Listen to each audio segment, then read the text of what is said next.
Olá, meus amigos, sejam muito bem-vindos a mais um vídeo aqui no canal. Eu espero que você esteja bem hoje. E nós estamos aqui falando nesses dias sobre a vida de Davi. Estamos numa série sobre Davi, uma série muito especial. Se você ainda não viu os outros vídeos, está na lista dos últimos vídeos aqui do canal, onde nós temos tratado a vida do rei Davi, os princípios espirituais poderosos que a gente pode aprender através da vida deste homem de Deus. E nós hoje estamos no final do livro de 1 Samuel, onde nós encontramos Davi numa situação de aperto, numa situação bem difícil, quando lá no verso 1 de 1 Samuel 30 diz que Davi e seus soldados chegaram a Ziclag. No terceiro dia, os amalequitas tinham atacado Negueb, incendiado a cidade de Ziclag. Agora, olha isso que aconteceu. Levaram como prisioneiros todos os que lá estavam, as mulheres, os jovens e os idosos. Tocou em mulher, pai, mãe, filho. A coisa fica estreita. A ninguém mataram, mas os levaram consigo quando prosseguiram seu caminho. Ao chegarem a Ziclag, Davi e seus soldados encontraram a cidade destruída pelo fogo. E viram que suas mulheres, seus filhos e suas filhas tinham sido levados como prisioneiros. Forte isso. Então Davi e seus soldados choraram em alta voz até não terem mais forças. Verso 6. Davi ficou profundamente angustiado, pois os homens... Olha porque Davi ficou angustiado, depois de chorar pela sua família. Ele ficou profundamente angustiado, pois os homens falavam... Quem os homens? Os seus amigos, falavam em apedrejá-lo.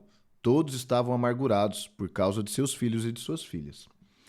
Davi teve um momento muito crítico da vida dele, exatamente aqui, nesse lugar, quando eles chegam em Ziclag e as suas famílias foram tomadas pelos amalequitas. Eles os levaram como prisioneiros, apesar de não terem matado a sua família. E Davi, ele aqui se depara com algumas oportunidades que ele poderia ter, que eu e você sempre estamos diante delas também, assim como Davi. Esses homens que se voltam contra Davi são aqueles mesmos homens amargurados de espírito, endividados, cheios de tristeza, que ele encontra na caverna de Adulão. Eu não sei o quanto Davi, a história não conta exatamente em detalhes, mas é óbvio que Davi fez muito por esses homens. Primeiro que ele é tornado líder sobre esses homens. E não existe maior definição de liderança do que servir o seu próximo. Servir as pessoas que você lidera. Jesus, que é a palavra definitiva sobre toda a doutrina, ele nos ensina que aquele que quer ser o maior dentre os seus, que seja aquele que serve.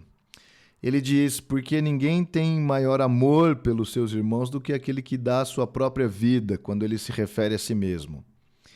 Então, todo líder que se torna forte no meio das pessoas é um líder que parou para ouvir a história do outro.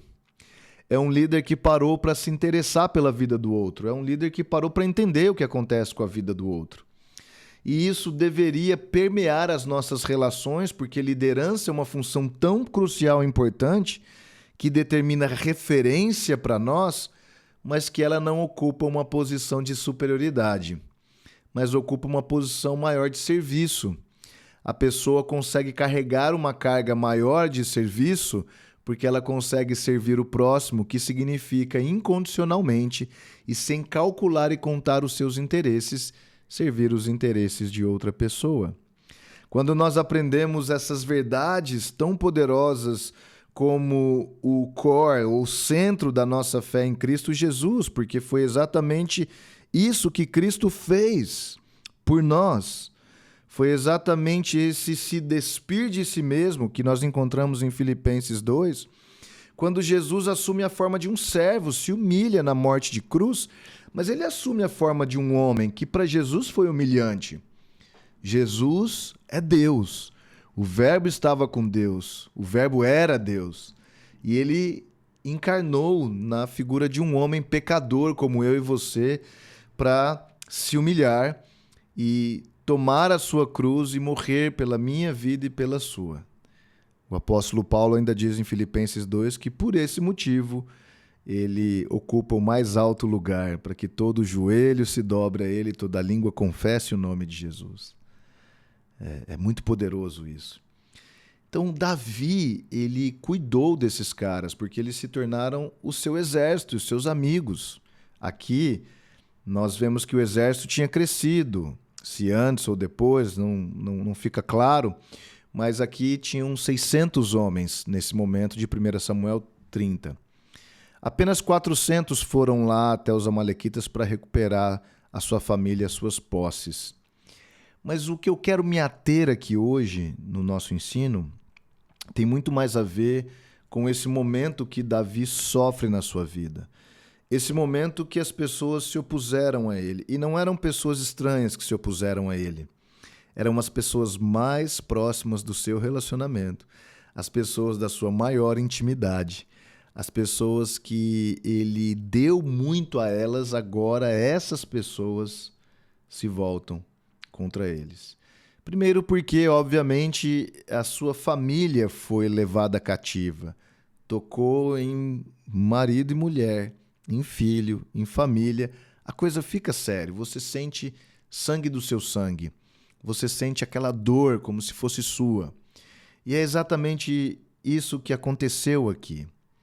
Davi precisava encontrar aqui ou a oportunidade para se ofender, porque isso poderia produzir ofensa para Davi, e talvez esse é o primeiro sentimento que bate à porta quando eu e você, pessoas, eu e você cristãos, eu e você filhos de Deus, somos expostos a esse tipo de situação. A primeira oportunidade que ele teve era de se ofender e dizer: poxa, vocês não estão reconhecendo tudo que eu já fiz por vocês, tudo que eu sou para vocês, tudo que temos vivido, a nossa história, vocês não têm considerado nada, só o problema? Ou Davi tinha a oportunidade de responder à altura do céu, à altura de Cristo Jesus, aquilo que o Senhor faria. Davi, obviamente, sendo esse homem marcante na história da nossa fé, um homem marcante, sem sombra de dúvida, na história da nossa fé. No final do verso 6 do capítulo 30 de 1 Samuel, diz que Davi, porém, quando os homens... Quero ler o começo do texto, né? Davi ficou profundamente angustiado, pois os homens falavam em apedrejá-lo. Todos estavam amargurados por causa dos seus filhos e das suas filhas. Ele entendeu a amargura. Davi, porém... Esse porém aqui fala muito alto com a gente. Guilherme, porém. Você que está me assistindo, você pode dizer o seu nome, porém. Porém, eu não vou reagir às causas que acontecem na minha vida. Porém, eu não vou ser reativo e ter uma resposta ruim e uma resposta não cristocêntrica para os problemas que eu vivo, uma resposta geralmente não positiva. Davi, porém, fortaleceu-se no Senhor. Uau! Davi, porém, fortaleceu-se no Senhor, o seu Deus. Essas poucas palavras aqui definem muito sobre Davi. E definem muito sobre aquele caráter de pessoas que conseguem extrair boas coisas de situações ruins. Davi não teria nenhum problema de enfrentar uma nova guerra. Então, por mais que a sua família tivesse sido roubada, que os seus bens tivessem sido saqueados, Davi já tinha enfrentado guerras suficientes para entender que ele poderia vencer essa batalha de novo. Davi tinha uma confiança não só no Deus que ele servia, e nós já vamos chegar aí, mas na sua capacidade militar, na unção de Deus que empoderou Davi e trazia para fora habilidades militares que faziam com que Davi fosse capaz de vencer guerras. Parte do treinamento de Davi ao longo da história, entre a unção de Samuel sobre a vida dele, né? Que o Senhor faz e envia Samuel para ungir Davi. Então, entre a unção, o óleo derramado por Samuel sobre a cabeça de Davi e a sua posse no trono, nós temos anos de preparação, não só de coração, mas de preparação militar também. Nós não podemos ignorar isso. Deus estava também fazendo de Davi um homem militarmente preparado para enfrentar as guerras de Israel. Mas esse foi um momento que Davi não tinha que lidar com a sensação de incapacidade de conquistar de novo aquilo que ele tinha perdido. Mas aqui Davi estava com uma das tarefas mais difíceis que eu e você temos no mundo, de lidar com a ofensa. Lidar com a maneira como as pessoas reagem a nós, respondem a nós e em circunstâncias difíceis nos pressionam.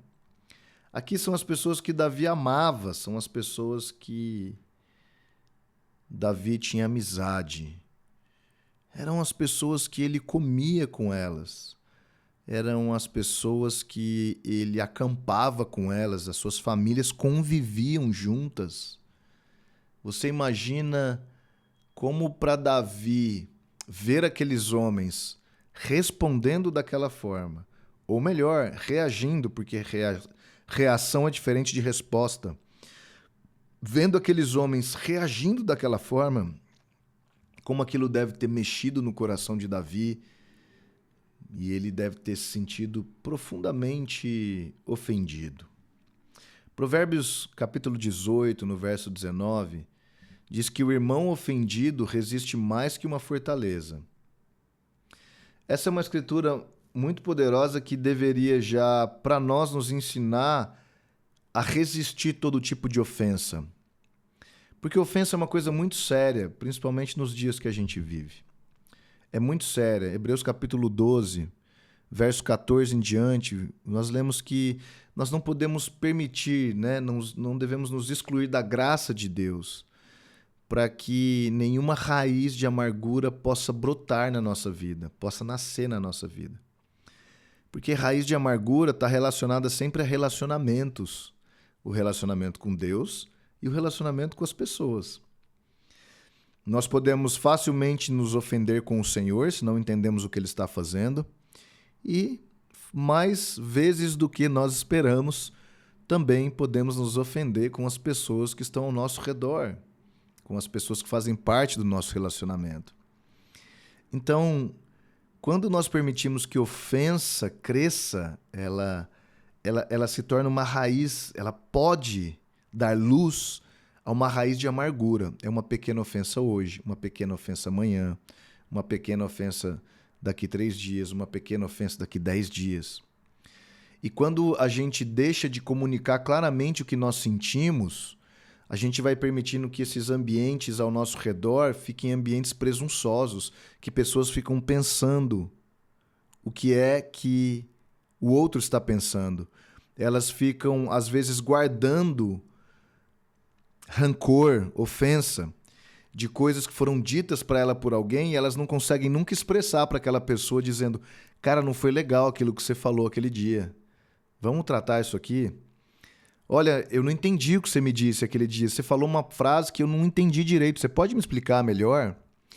Essa clareza e transparência na comunicação permite que a gente tanto abra esses canais de comunicação entre pessoas, quanto a gente quebre na raiz, que a gente impeça na raiz que qualquer amargura brote, cresça e se torne uma árvore, que naquele caso da escritura de Hebreus 12 fez com que Esaú perdesse o seu direito de primogenitura.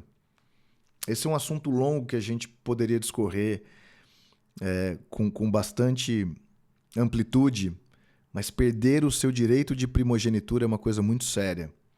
Cristãos também têm um direito de primogenitura no Cristo, em Cristo Jesus, né? Nós somos a igreja dos primogênitos. É isso que o texto de Hebreus 12 vai tratar mais à frente. Nós somos a igreja dos primogênitos. Mas, voltando para o assunto da ofensa, uma pessoa ofendida, ela resiste demais àquilo que Deus pode fazer. Ela é mais resistente do que uma fortaleza. Ela deixa de ser flexível, ela deixa de ser maleável, ela deixa de ser ensinável, ela se torna mais endurecida nos seus ouvidos, mais endurecida no seu coração. Os olhos dela perdem a capacidade de ver bondade nas coisas. Começa a se tornar olhos maus, sabe? Começa a se tornar olhos que só veem dificuldade, só veem impedimento. Como nós precisamos tratar a ofensa na raiz, para que ela não se torne uma raiz de amargura. Uma raiz de amargura que se torna uma árvore difícil depois de ser removida das nossas vidas. Davi, nesse momento, faz uma coisa que eu e você deveríamos fazer quando situações ruins acontecem com a gente. Ele se fortalece no Senhor. É uma característica muito pessoal, né, da vida de Davi, que me ensina demais. Aprender a ministrar a mim mesmo diante de Jesus. Eu preciso que você entenda isso hoje. Quando eu aprendo a ministrar a mim mesmo, quando eu abro a palavra de Deus, eu abro as escrituras e eu falo, isso que está acontecendo não é a verdade. Pode ser uma verdade, mas não é a verdade plena. Isso que está acontecendo não é exatamente a verdade, não é exatamente aquilo que representa a verdade espiritual a meu respeito. Quando você começa a permitir ser lavado por isso, pela verdade espiritual da palavra, você começa a ministrar o seu coração para um lugar diferente do que aquela circunstância quer imputar sobre as nossas vidas. Fatores externos que acontecem nas nossas vidas tentam imputar sobre nós coisas que não representam o Cristo em nós, que não representam os valores e os princípios do reino celestial que nós vivemos, que não representam a cidadania celestial da qual fazemos parte. O mundo lá fora nos pressiona e tenta nos conformar ao presente século, às realidades do presente século, e nós precisamos aprender a ministrar a nós mesmos. Quando ninguém mais vai estar ali do outro lado para nos encorajar, quando ninguém mais vai ter uma palavra de afirmação para nós, quando ninguém mais vai estar por perto para ser aquela pessoa que prega uma palavra cheia de vida e que nos levanta do lugar onde a gente está. Tipo um levanta e anda, sabe? Nós precisamos aprender a usar o acesso que Jesus já nos deu à presença dele, a encontrar nele a resposta para a solução dos problemas, quando as coisas parecem bem difíceis. Davi, ele vai ao sacerdote Abiatar, filho de Aimeleque, e diz, traga-me o colete sacerdotal. E ele perguntou ao Senhor, Davi fez isso, ele recorreu ao Senhor. Ele conseguiu se liderar até a presença de Deus para resolver a situação, confiando que Deus é capaz, que ele tem uma voz para Davi. Devo perseguir esse bando de invasores? Irei alcançá-los? E o Senhor respondeu, persiga-os. Olha a palavra de Deus. Davi, eu tenho uma palavra para você quando você me buscar. Persiga-os, é certo que você os alcançará e conseguirá libertar os prisioneiros. Davi foi recorrer à palavra que procede da boca de Deus. Nem só de pão viverá o homem, mas de toda palavra que procede da boca de Deus. Aqui está um homem corajoso como Davi. Um homem que não titubeou quando os seus amigos se voltaram contra ele. Um homem que não ficou cheio de vitimismo, tentando, meu Deus, coitado de mim, o que os meus próprios amigos se voltaram contra mim.